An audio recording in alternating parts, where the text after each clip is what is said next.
Hi, I'm Jesse Hirsh, and welcome to another episode of Metaviews, recorded live in front of an automated audience.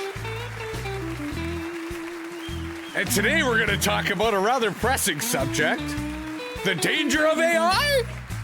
Exclamation point, question mark, with Jamar Doc Montgomery. And Doc, I'll be frank, I lifted that title from one of your events, so I have no idea what that means. We will be exploring it, as always, in our fast-paced, action-packed podcast, which, to give you a bit of a heads up, we've been evolving. While we are a knowledge podcast, a technology podcast, a future podcast, we're actually becoming a bit of a game show. And we start every episode with our first segment, which is the news. And we start with the news partly because Metaviews has a daily newsletter, which we like to promote. But really, we like to throw to our guest and say, on an intuitive level, what have you been paying attention to? What have you been seeing out there in what is arguably the most action-packed news cycle ever known to the news industry? And this is really an opportunity for our audience to get to know you, but also for you to play the first test in our game. What should we know about? What are you paying attention to that you think we should be paying attention to? Man, this is exciting. The thing that's got my attention currently is J.D. Vance, his speech that he gave at the Munich Security Conference. And one of the reasons why this has been so interesting to me is that you're seeing a major shift in how our politicians and our leaders are speaking to the rest of the world. From Pete Hegseth giving his speech to the new leadership at the Department of Defense, to the speech that J.D. Vance has given at the Munich Security Conference, it is literally showing how the United States is shifting in its policy towards Europe, policy in what our priorities are going to be for the United States. And the most recent thing was seeing President Trump do a lap around the Daytona 500, right? You're literally seeing how there's been the shift in policy. And then once again, President Trump, hate him, love him, like him, right? Or dislike him, how he knows how to connect with the American people and the things that are primarily or authentically American, like NASCAR and the Daytona 500. I think this is the first time that I've ever seen a president do a lap around and doing it in the beast. So once again, you're seeing this major shift in how our politicians interact with the people, how they interact with the culture, and to recognize that in order to control the culture, you have to be part of the culture. And to control the narrative, you have to insert yourself into the narrative. And once again, from President Trump taking that lap around the Daytona 500 to the speech that J.D. Vance has given at the Munich Security Conference, where this is a totally different tone in terms of what America's expectations from Europe and from NATO are versus what NATO should be able to expect from the United States. Those are the three things that have really gotten my attention, and including, like I said, Pete Hegseth, Department of Defense Secretary Pete Hegseth. Now, to follow up on that, I was also interested in J.D. Vance following up that Munich talk with one he gave in Paris at the AI summit, which was a huge summit of governments from around the world to really talk about AI. And we'll talk about that later if we make it to our feature conversation. But you did pass the news segment. Congratulations. And I have a quick follow-up. You often describe yourself as your favorite rapper's political advisor. Yep. Which begs the question, who's your favorite rapper? My favorite rapper? Oh, man, that's a great question. I have a few favorite rappers. One of my favorite rappers is Kanye West, right? Otherwise known as Jay. E40, Scarface. And Scarface is probably one of the greatest storytellers of in the last 30 years when Yeah, it comes the to Ghetto rap. Boys were absolute OG group, to your point, on the level of storytelling, because the way in which they would tell stories in songs was only preceded perhaps by Slick Rick, the original kind of storyteller. Did you ever hear of MC from Oakland, the Bay Area, called Paris? No. So he's my favorite rapper. He was big in the 90s. He has put out a few records since then, but he's definitely aging. But I raise him because he did, I'm trying to remember the name of the record, but his most controversial record was when George W. Bush the first was in office, and it was called Bush Killer. And it was all about him going through a fantasy of breaking into the White House and killing George Bush. And it got a lot of press and a lot of controversy. I bet it did. I'm not sure that he would have a political advisor, but I love the phrase you use. But we will now go to our second segment of every Metaviews, which is WTF. I'll expand a little bit. Or what's the future? A little bit. And I'll give you a chance to expand. Absolutely. I'll expand a little bit. And so the reason why I said your favorite rapper's favorite political advisor is because Kanye West asked me to accompany him and advise him during his meeting with President Trump. So while I do know that because I researched you don't want to disclose that on this podcast at this time because you will discredit yourself with my audience. And I don't want you to do that. Because I want them to have an open mind because I think you've got a lot of really brilliant stuff to share. And that's why we're at our second part of the program, which is WTF, or What's the Future? So where on the news segment, we were saying, what are you paying attention to? What are you looking at? This is the same idea, but on the event horizon. So when you're looking out on the future, when you're trying to get a sense of what's coming at us, what do you see? What do you think our audience needs to see so that they can best be prepared, or at the even better, be able to take advantage of the opportunities that come with it? Oh, the area that I love the most is crypto and blockchain. And one of the things that I'm seeing is this shift of a crypto being something on the sidelines to something that is now on major headlines. And I've been in the crypto space since 2016, actually heavily being a creator and being a builder since 2016. And now in 2025, to watch how the president has appointed a crypto council, a crypto czar, and people that are actually pro crypto. You've also seen a major shift in, and I'm finally glad that people in the industry have taken my advice of doing some real political lobbying for crypto and the entire industry. What is on the future? You're going to see this major integration of blockchain and AI. And AI, many people overhyped it. It's overhyped in the near term, underhyped in the long term, and blockchain was overhyped in the short term, but underhyped in the long term as well. And those two technologies were actually made for each other. As we're seeing that there's this need for attribution of data and attribution of models and attribution of where you're referencing your information from. Now, blockchain allows for you to be able to do that. And now you can create your AI models so that there are markers. So anytime that you create a new input, anytime that you create a new input and then you don't like your particular output, you're able to look at the model and look at the data, where the data actually came from.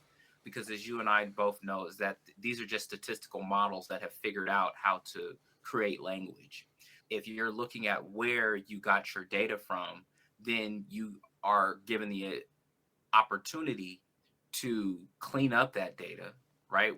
one of the things that we always say is if you think that you got clean data, then you really don't know your data.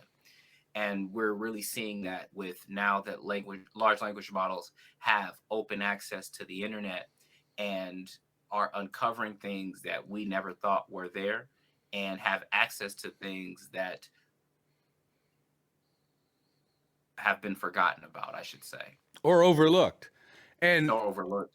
Yeah, right on. I think that's a really empowering view of the future because it really centers the human as the person to take advantage of, to your point, this rapid and transformational change, especially when you see AI and blockchain bringing their strengths together. So that leads us into our feature conversation, and congratulations for making it past our first two segments. What I do with each guest in our feature is I look at what they're talking about, I look at their area of interest, and I pick 3 themes or 3 pillars to then construct our conversation. And in your case, I picked politics, the danger of AI, and decentralization, because they seemed like they were themes we could actually get into a really interesting and in-depth conversation with. And you said something in the news segment, which I thought was really quite profound and insightful, which is in our contemporary world, you really got to be in the thick of it. You got to be in the culture. I've increasingly been saying what used to be the kind of word on the street has now become the kind of rhythm of the digital world. And the politicians who can tap into that, the entrepreneurs who can tap into that are going to be successful, right? Because they understand what people are thinking about. They understand what people are talking about. So I want you to fuse that insight with what you were just describing a moment ago in terms of how you've been encouraging the crypto industry to start lobbying and to start finding friends in government. So what is right now the politics of crypto? Because it does seem to be having its moment. It does seem to be reaching, dare I say it, a normalization when it comes to the way in which people think about it. But again, I want you to link that to that beginning insight of you got to be there. You got to be part of it to really understand it, especially in the political context. Well, there's been a lot of, I would say that the crypto space is maturing from a project, moving from projects to actually building companies and now to even building enterprises. And many of the folks that got into crypto that came from corporate and enterprise backgrounds understood that companies like Circle, companies like who else? Circle, Coinbase, right? Even FTX, but that's a whole nother story. They understood the importance of engaging politically with the legislators and also with the regulators. Many of the people that are in crypto didn't have that kind of background of either a corporate background or a political background. All they had was a tech background. And tech people aren't thinking like political people. Political people aren't thinking like tech people. Corporate and business people aren't thinking like political or business people or technical people. And I recognize, given my background in politics, in business, and in tech, was that there was a major gap. So prior, we weren't seeing these companies, except for the big boys, lobbying their politicians. Now, with some of the projects and companies that I have advised, you're starting to see more engagement with the state and local legislators and politicians because you can touch them, you can show the direct impact. So when I talk about if you want to change the narrative, you have to be part of the narrative. And in order to be part of the narrative, you literally have to be involved in it. So if you know that there's this negative thing that's being said about you, oh, it's for scammers, oh, it's for money launderers, right? You have to engage with the people who are in power to show them that it's much more than that. And one of the places that I've seen, one of the people that I've helped do that, as they started to take heed to that, they're seeing real results they're seeing real results from listening and taking my advice and consultation. And if I might interrupt and ask a follow-up question, I think to your point where my audience in particular is perhaps in the dark or still unfamiliar is where the policy world is headed with this. Because I think you're right when you use the word maturing. And I think your point about the different skill sets that are finally coming together is changing the game. It's allowing there to be a more intelligent policy discourse rather than a fear or ignorance based policy discourse. So if you could, from your perspective, as someone who's been in the certainly the crypto space, but also in the political space for quite a while, what is the Trump administration seeking to do? We've heard stuff around like a Bitcoin reserve, and certainly the champion the industry part makes sense. But what doesn't make sense to me, and I think to a lot of people, is how the crypto world connects to government, because usually there was, to your point, quite a gap. What is the Trump administration? What is their policy approach? What are they trying to do in terms of positioning America as one of the leaders globally when it comes to the technology of crypto?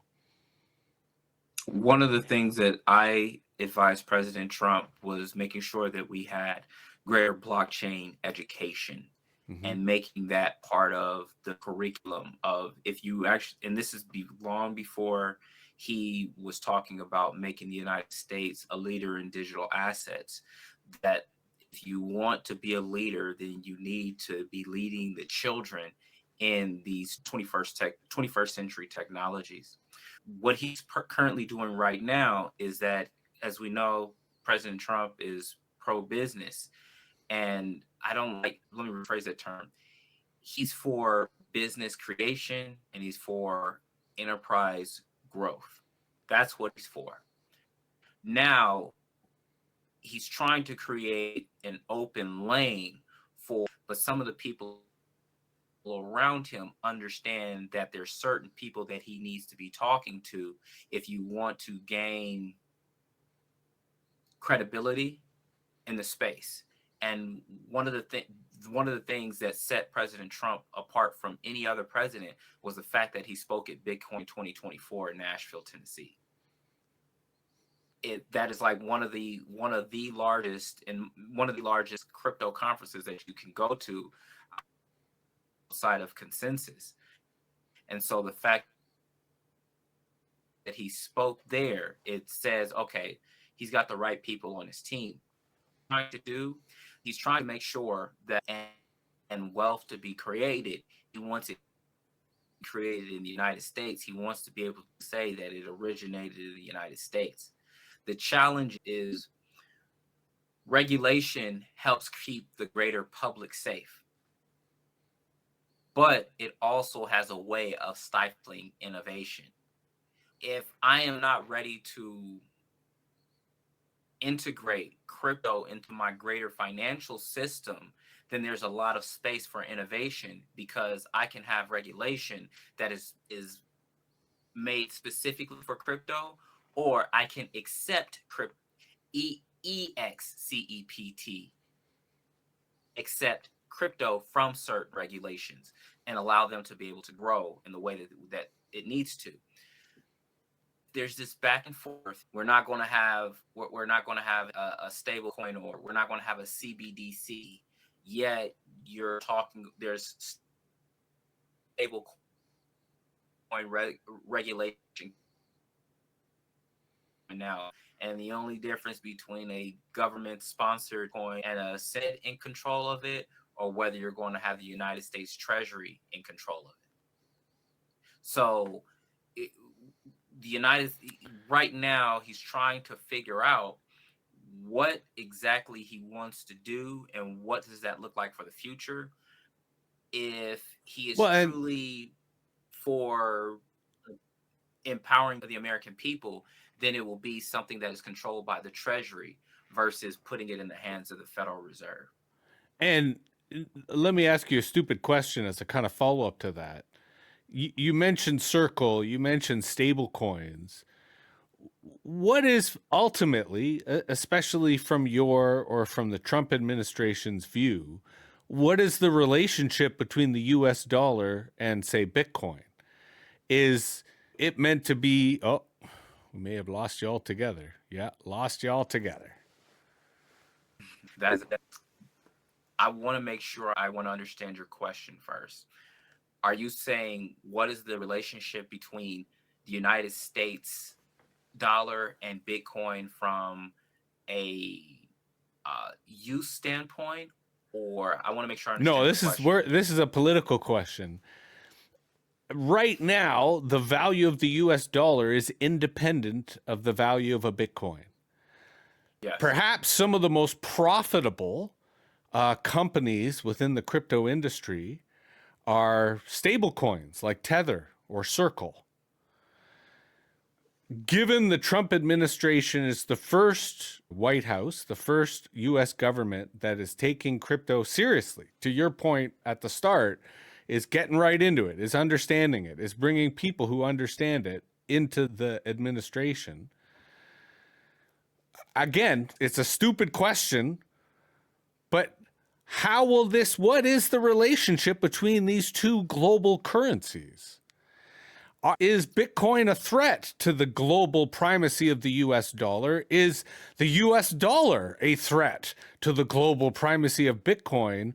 Or are they married and a couple that will proceed in the world in harmony and love, finding prosperity for all? Those are 3 of a dozen potential examples. But I'm curious if you could hypothesize on what the growing relationship politically might be between these two powerhouse currencies. You're asking in that one simple question are like 10 different questions, And if not assumptions. I'm expecting either an answer in under 300 words, or you could take issue with any of the assumptions, but not all of them. And I'm not even going to take issue with any of the assumptions. What I'm going to say is that the Bitcoin is more of a threat to SDRs, which are known as special drawing rights, than they are to the United States dollar. Once again, one of the reasons why countries are afraid of integrating Bitcoin into their financial systems in a major or significant way is because your financial systems are always part of your national security system. They're always part of the national security apparatus because your financial system is an attack vector. Now, the open secret in cryptography community is that we already have the table track coin, and the reason all those crypto 98% of cryptocurrencies are not quantum resistant, meaning that you can utilize quantum technology and quantum computing to break the encryption of these cryptocurrencies. The thing is that there are only a few countries that have those kinds of capabilities: the United States, China, Israel, and 1 or 2 other companies and other 2 countries as well that have that current capability. If the United States was to all of a sudden, or if somebody was to attack the Bitcoin ledger, everybody would know that it's one of the 3, 4 usual suspects. It is more of a threat in SDR that is based upon everyone's currency. You now have something that can be of high value, can be moved quickly, and is allows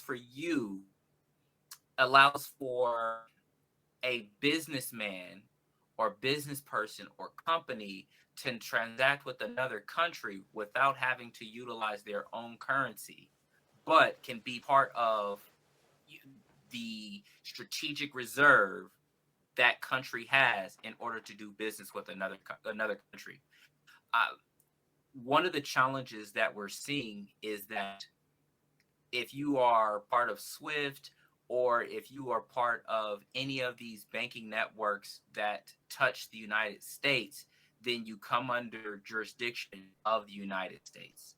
You come under jurisdiction of either the Patriot Act or the Homeland Security Act. And a lot of countries don't necessarily like that kind of intrusion into their privacy, into their systems. They do not like that the United States dollar in for all intents and purposes can operate as a surveillance tool.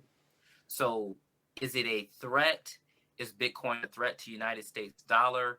Not in the sense of everyday use.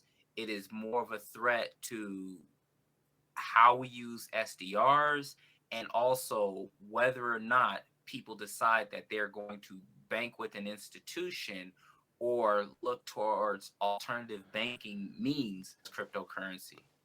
That was a very precise, technical, borderline legal definition, and I applaud you for that. But the answer I heard you give was yes, that any rational individual would take the benefits of using a cryptocurrency over the drawbacks of using the US dollar. So you are clearly a future politician and that you know how to answer a question rather deftly. But I'm sorry to tell you, the connection we have is so atrocious, we're barely able to make sense of you. So I'm going to jump the danger of AI section only because we'll consider that a promotion for your speaking services, given how articulate and what's the word I'm looking for here? Accessible. You're describing this stuff in a way that does not have the jingoism and the jargon that a lot of crypto people have. So I applaud you for that because it makes these concepts much easier to understand. And I think you're offering them in a very accessible form. But before we end, let's talk about decentralization because it strikes me that fundamentally that has been, correct me if that has changed, is still the focused desire of, as a technology, cryptocurrency, that it allows for greater resilience, it allows for greater distribution. So you don't have to move to New York, you don't have to move to San Francisco. You can connect to the global economy regardless of where you are. To what extent, two-part question, to what extent do you feel that decentralization promise is being fulfilled, that it is still a core motivator for a lot of people in the crypto space? And second, what kind of political support? I like the word policy. What kind of policy do you think needs to be embraced, needs to be enacted to further pursue or fuel the decentralization that the technology offers on a potential level? It is not living up to the decentralization ethos. I will say that there is this ethos that many of us, when we first got into crypto, is decentralized. It is not living up to its ethos in spirit. It's living up to the ethos in practice, in that I can be part of DeFi and I can utilize my magic internet money. I can change this one crypto to another crypto. I can be part of a liquidity pool. It's operating in sense of decentralization, but decentralization was about being able to create your own networks and then do business outside of those networks, being able to transact outside of those networks. That right there has not, because we have only thought about this technology from a strictly financial sense. I would say that 90% of the focus is on how can I make money on it, because we still really don't understand the technology well enough to utilize everything that it is available to us. The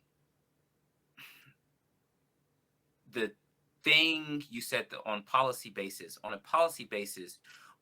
things that need to be enacted is that there be a flat tax rate whenever there are transactions that happen when you're off ramping from crypto. So not that there's taxes every time that I make a transaction.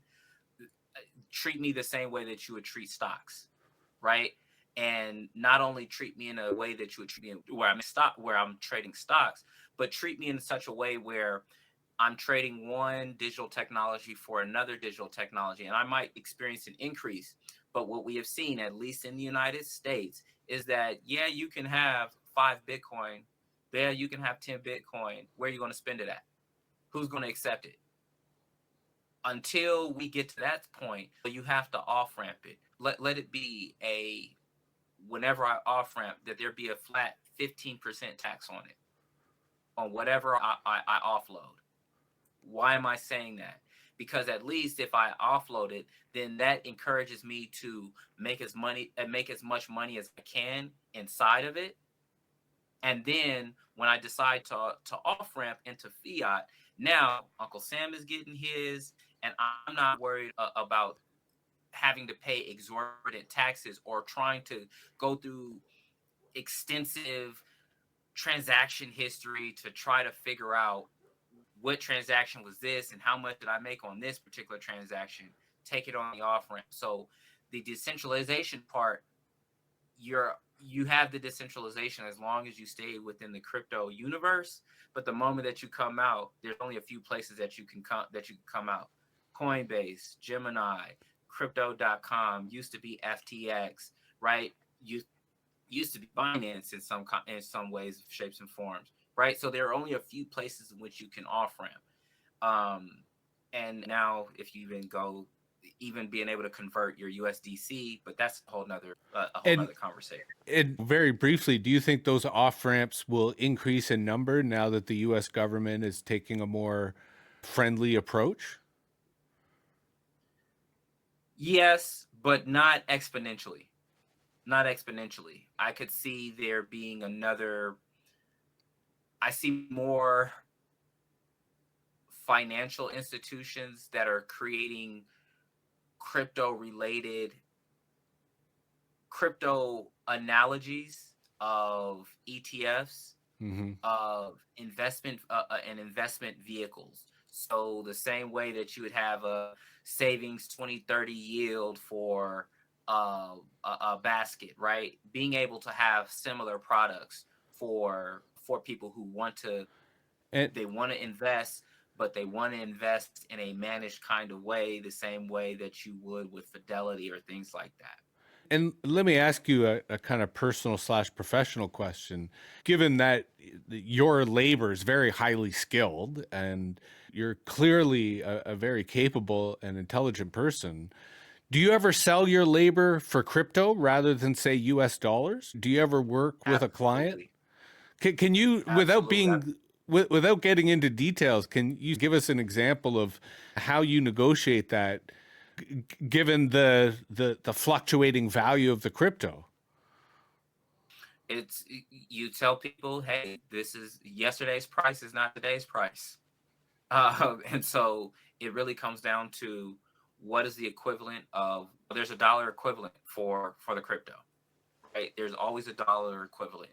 So depending, if it's a product, it's one thing. If it's a service, then I'm keeping it at the same price at market rates.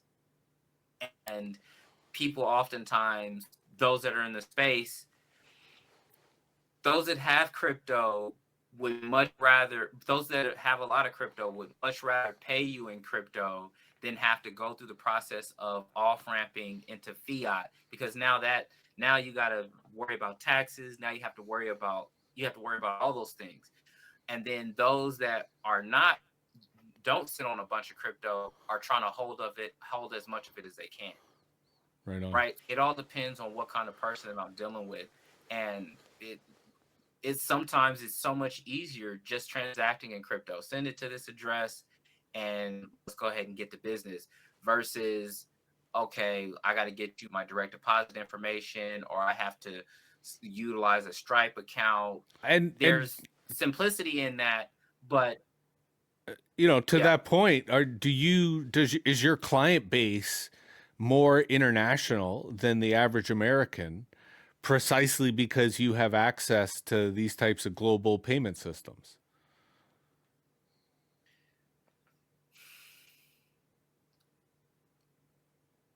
It seems as if others outside of the United States get it.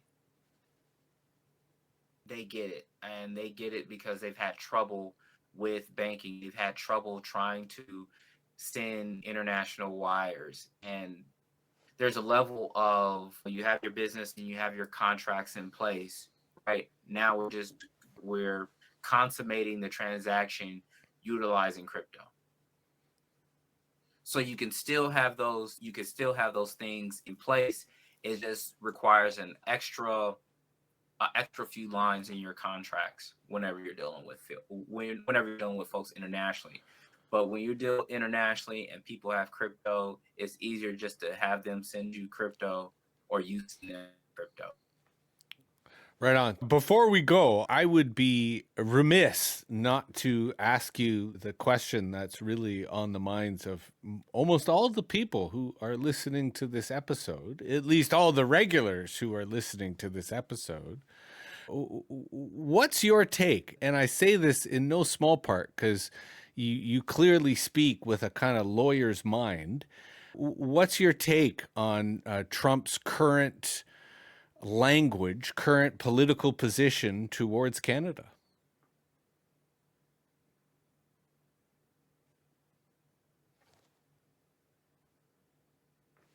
Look, oh, there we go. I thought we lost you. You know, it's challenging to figure out. No worries. It's challenging to figure out when he's serious, when he is being a marketer. I'm trying to think of what's the best way of putting it.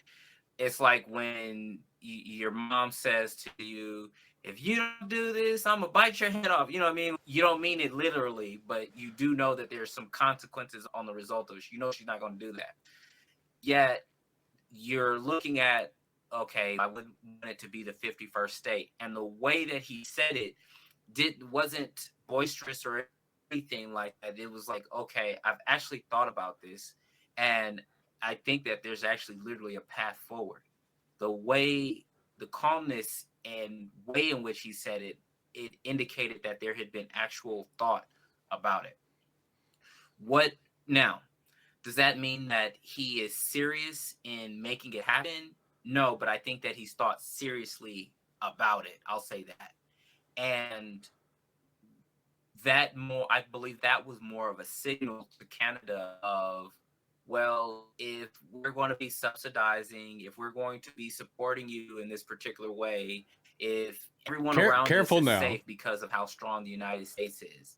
Because remember, I was asking for... I'm just saying. I'm asking for your esteemed analysis, not for you to necessarily repeat the rhetoric we've all heard many times, because where everything you were saying was solid, the argument that we are subsidizing, that's not only absurd, it's factually incorrect. And this is where you've done fantastic up until this point in the episode, because everything you've said has been factually correct. And the danger about the particular Trump administration is how loose they are with language. And as a lawyer, I'm sure that frustrates you on some levels, but as a marketer, you can respect the way in which language is used in this regard, especially in the vernacular. But with all due respect, you guys as a country are going to be fucked if you piss off Canada. And I say this because you get a lot of electricity from us. The reason that there's a trade surplus is we give you a lot of shit. And if you guys don't want that shit, you're fucked. We'll be fine because we'll sell that shit to China. And we'll have absolutely no hesitation to sell that shit to China. But Trump won't be fucked. But you guys will be fucked because you won't have enough electricity to power your data centers. You won't have enough food to feed your population. And this is where we are, what's the word? Not shocked, but bewildered. Because we understand that rhetorically he uses language in a very bargain, deal-making way. But when you insult and lie about your best friend, that's fuck around and find out territory. And I understand that the vast majority of Americans don't know anything about Canada other than maple syrup. But you're gonna find out really fucking quick. So again, I encourage those of you who have a voice to either make an effort to start learning about the trade relationship you have with Canada, especially someone like yourself who's interested in politics, who's interested in factual ideas, or hope that he's joking. Because it doesn't matter whether it's the 51st state, the tariffs he's enacting are leading to a domestic crisis in the United States that we don't understand why you're engineering it. We're going to be fine. We're happy to trade with China. We're happy to trade with Europe. We're happy to do so without tariffs, right? We're happy to have China come up and set up factories to create cheap goods to pump into America.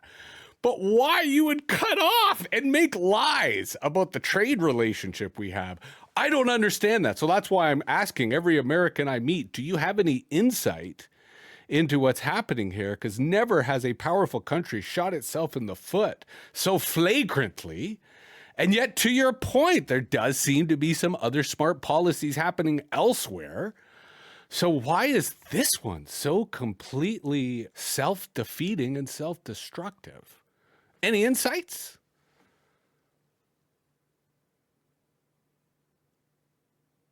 Once again, is you're looking at what are true trade relations between Canada and the United States, right? How much does Canada spend on our weapons? On the fact that that we sell F-18s to Canada. We don't want to buy those. Like, we only buy them because we have to. We'd much prefer to buy Chinese tech if we could, just for the record. It's cheaper.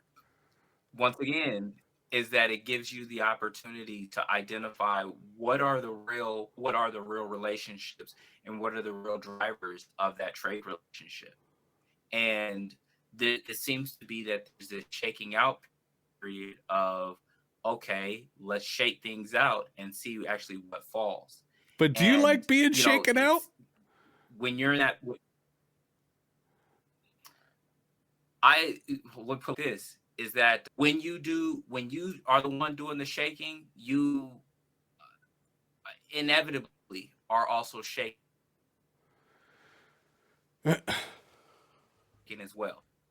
So you have to be able to understand where you stand, and it allows for the reset of a relationship.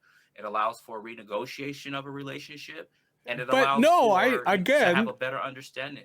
Again, none of those things are true, my friend. That you are repeating the rhetoric of somebody who has not been properly informed. While to your argument, he may be properly informed about crypto because he has some people who are around him who understand crypto, he does not have anyone around him who understands Canada. And therefore... Let me ask you this question. Okay. What makes you think that I'm repeating things about... what makes you think that I'm repeating things? The words you're using fitting the argument that's being made that this is a reset of the relationship, and it's not. Right? For it to be a reset of a relationship, both parties of the relationship must consent to the reset. What you're getting on this side of the relationship is not a reset, it's an end. And whether it's an end because we're annexed, or whether it's an end because we're dumped or cheated on or jilted, this is when I say that I don't your analysis is astute, so I don't disagree with what... you get dumped, was that with your consent, or that was just something that was brought upon you? A dumping is the end of the relationship, not the resetting. Right. There is no resetting. And this is where, look, we're going to move to the last segment. Your analysis of their moves is accurate. Your understanding of what's happening in Canada is not. And this is true of many Americans for no fault of their own, right? Because it's not like your news or your information media environment seeks to educate you on your neighbor to the north. But because our audience, the people listening to you are that, I got to cut you off because I don't want them to have any hostility towards you, because you've otherwise been a fantastic guest and have provided us with an excellent analysis on the subjects you do know, but Canada's not one of them. We are at our final segment, which is the shout outs. This is where we ask our guest to shout out anyone that they think we should know more about, that they think our audience should look up and follow or learn more from. Oh, let's see. You should learn more about the Atlanta Blockchain Center. Right on.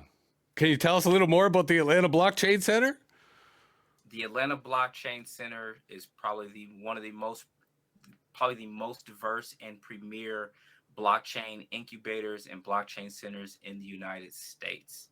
Like I said, located in Atlanta, Georgia, was founded by a tech founder with successful exits, and there's been plenty of great things that are coming out of the Atlanta Blockchain Center. One of the leaders of Stand with Crypto, Anthony Mathis, is a member of the Atlanta Blockchain Center. I'm part of the Atlanta Blockchain Center DAO and proudly represent the Atlanta Blockchain Center. And it's okay if you don't know this offhand, but for the AI that's transcribing this, you don't happen to know the domain name offhand, do you? Ooh. It's Atlanta Chain on Instagram. Okay, thank you very much. Atlanta Chain is the handle.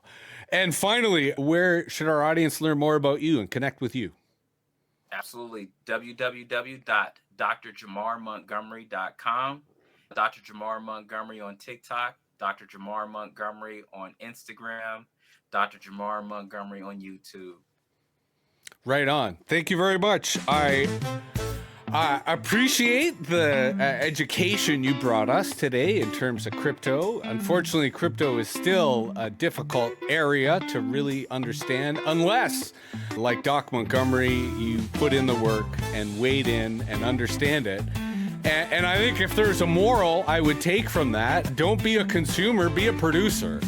If you're interested in an area, if you're interested in knowledge, make stuff, do stuff, because that is fundamentally the best way to learn. Metaviews is on all the socials. We're on Substack, we're on YouTube, and we're on all the podcast platforms. We'll be back again with another episode real soon.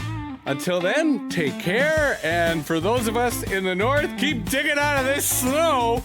It doesn't seem to be ending anytime soon. All right, take care.